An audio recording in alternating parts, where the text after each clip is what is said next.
to The Whistle Stop. He is the voice of the referees. Elliot, he is the voice of the players. Andrew, and don't worry about me, I'm irrelevant.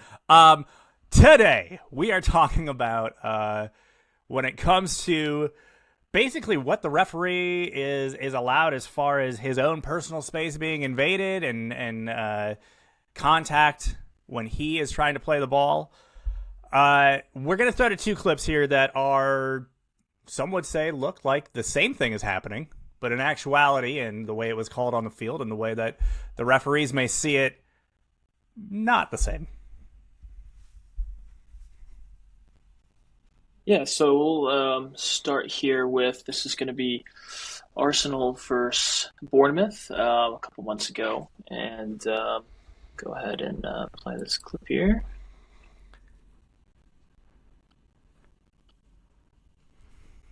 Although it is not. Are you guys? Yeah, can you guys see this whole thing? Yeah, I see it. Okay.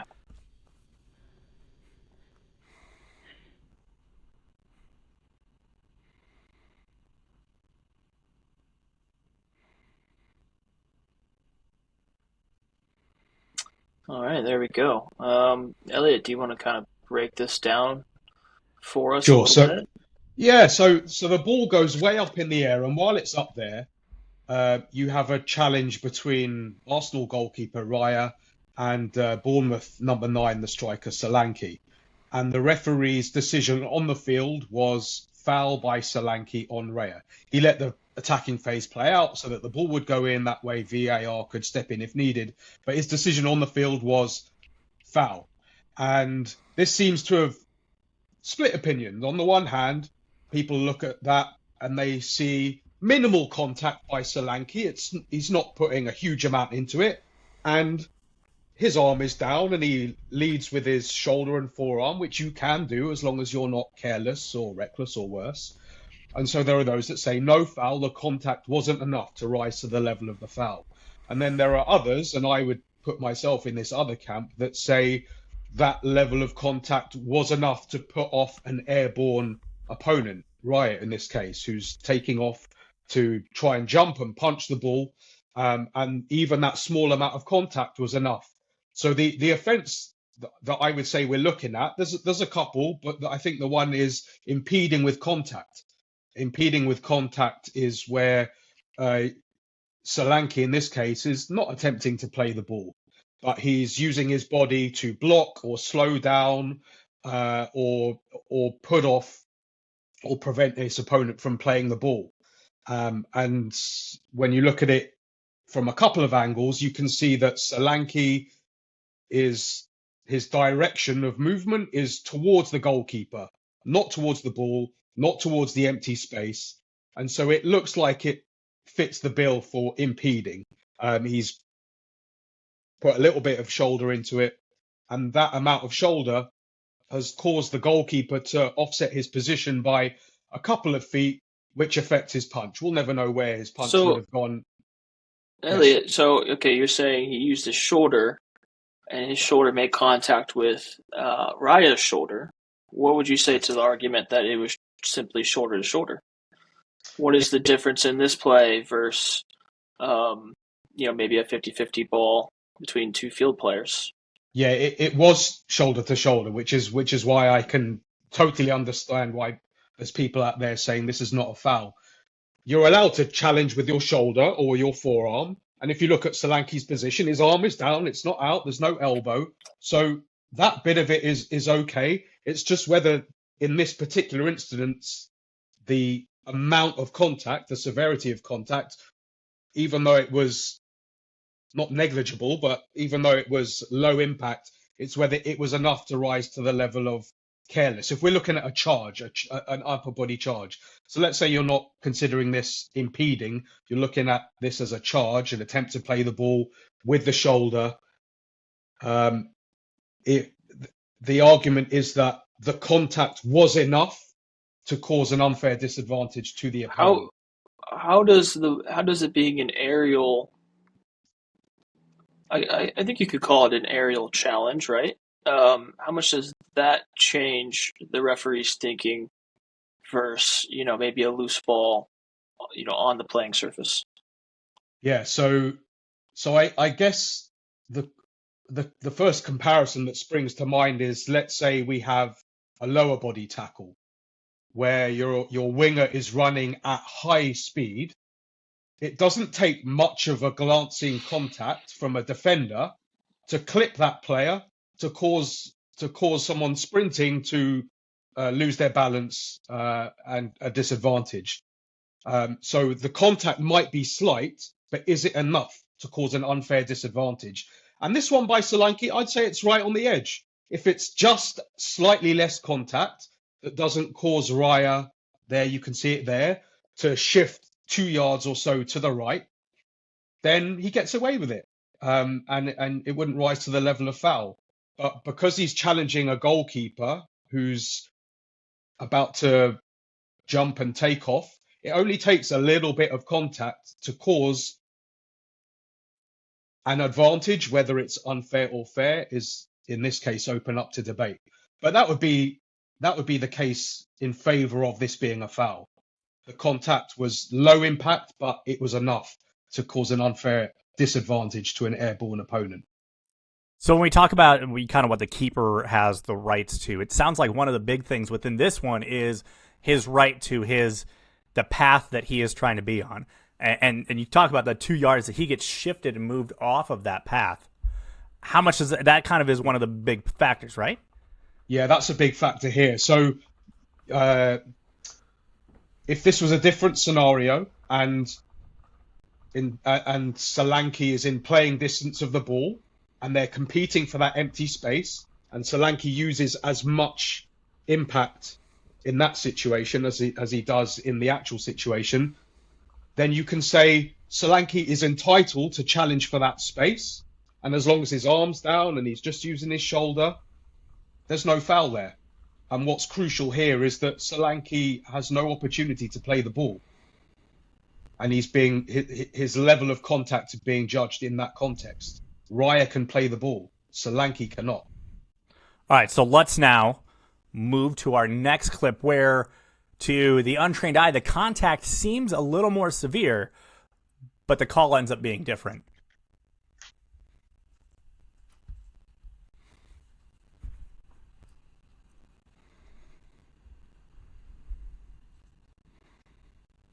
This is Spurs v Arsenal. So me versus Elliot, which means this is clearly a foul, mistake by the referee. You know me; I've been known to disagree with calls that go in Arsenal's favour. So I think my unbiased opinion is that this is at least a red card, but I'll let you continue. Permanent suspension. I want to hear your justifications. All right, so look, this is a real interesting case, and it's right on the fringe. We did an Instagram story poll in this one with the question. Well, the statement was, "This is impeding," and 62% of people slightly agreed that it was an impeding foul, I believe. So I was a little bit surprised that it was as high as that. I thought there'd be a little bit more disagreement. But if this is a fringe case, if I was Arsenal's set piece coach and Arteta comes to me and says, "I want you to design a set play that disrupts the goalkeeper and goes right up to the edge of foul, but without crossing into a foul, design me something," I would design him something that looks a little bit like this, and it's right on the edge. So again, it's the category of offence we're looking at is impeding.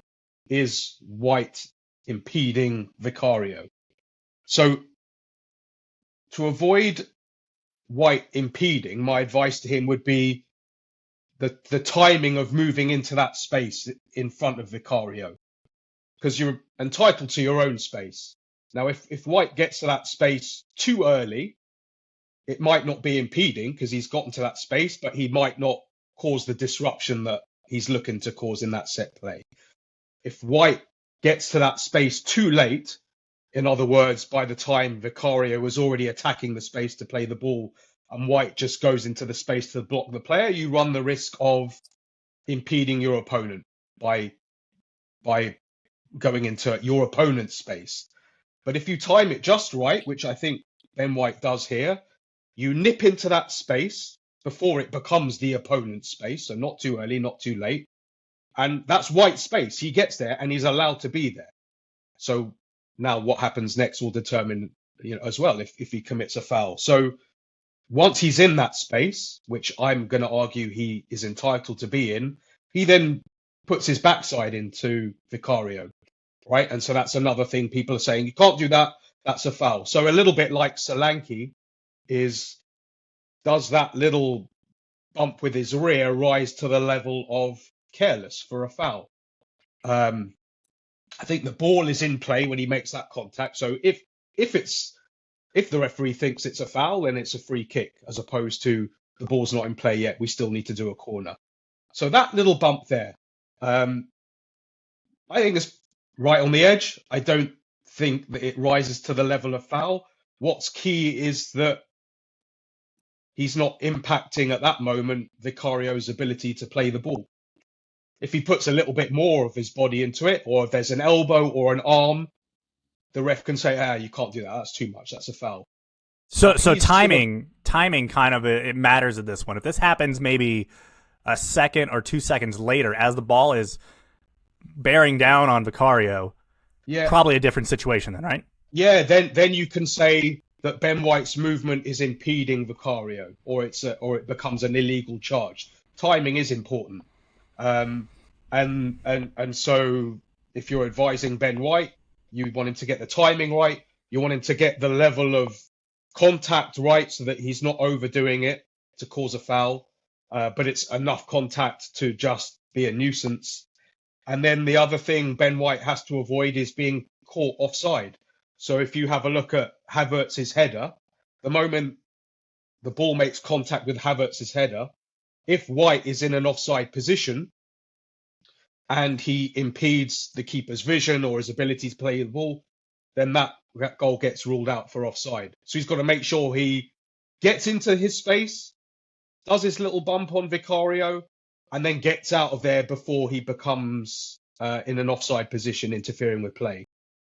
So it looks as though in those three categories, White has just tiptoed right up to the edge of fair and foul, in my opinion, stopped short of an illegal move, and then gotten out of there.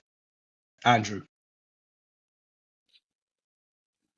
Yeah, like I said, at least a red card for even thinking about touching Vicario. I just think that should be written into the law book.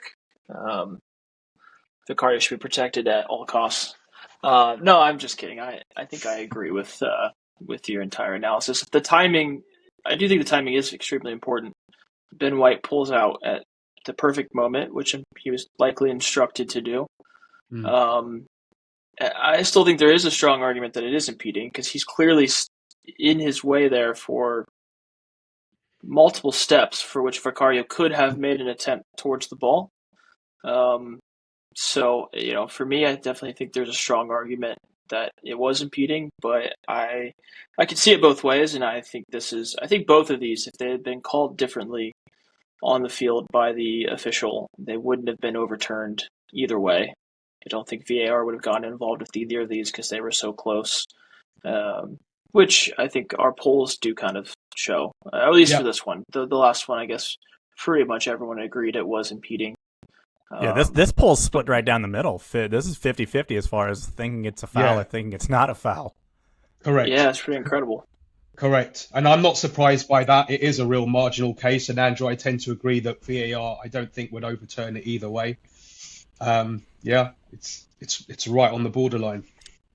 If, what would make it a foul would be if Ben White, having gotten to that position in front of Vicario, stayed there, and as Vicario's trying to go around Ben White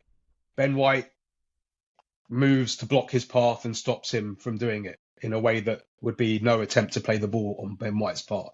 So he stops short of that.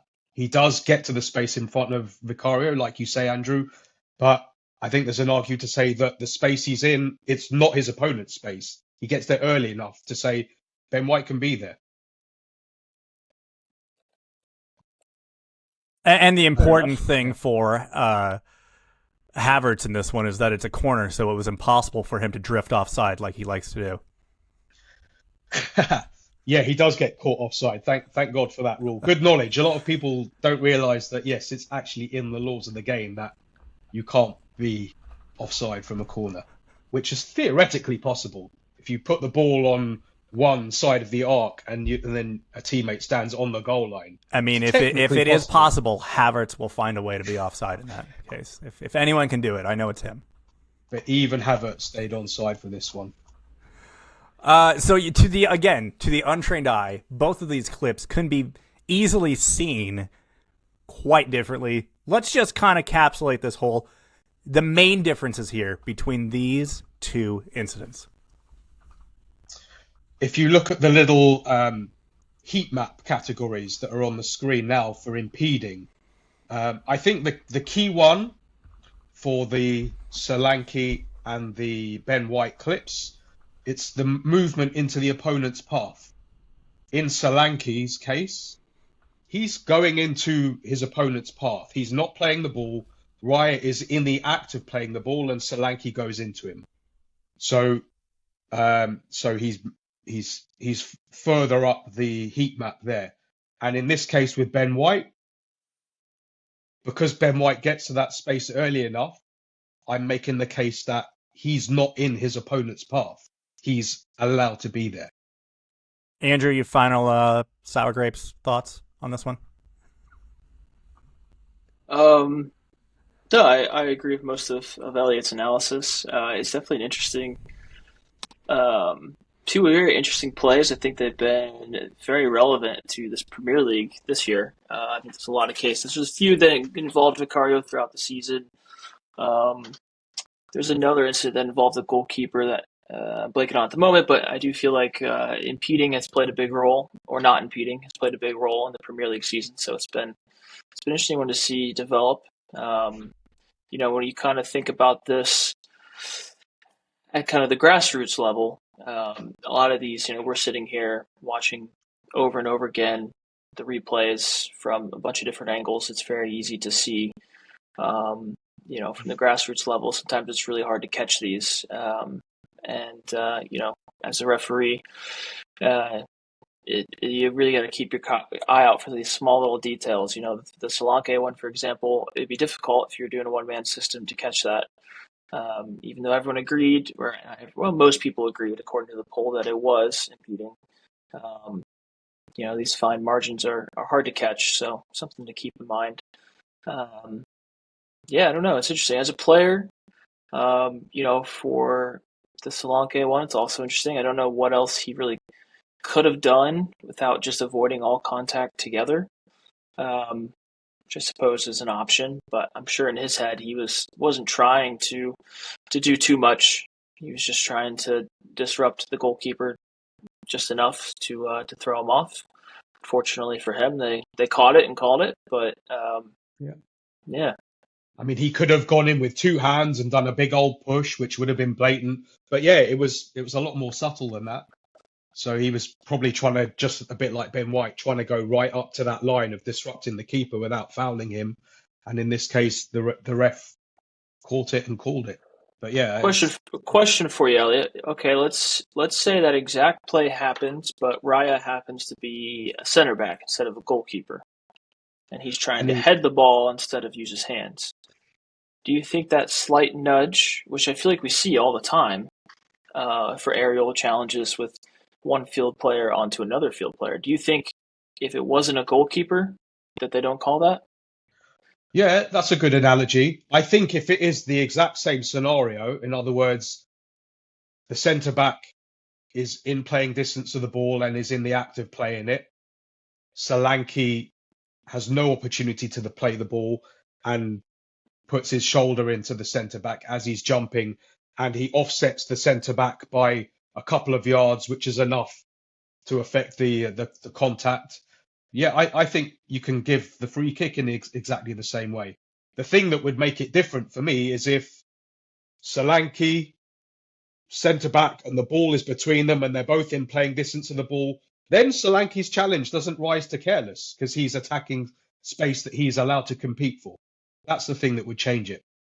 Yeah, that's a good way to put it. Yeah, okay, fair enough. If you see something on the TV when you're watching a match you just don't understand, or something crazy happens in your own game, send it in to us at the Whistle Stop. We will chop it up, litigate it, figure it out for you. Until next time.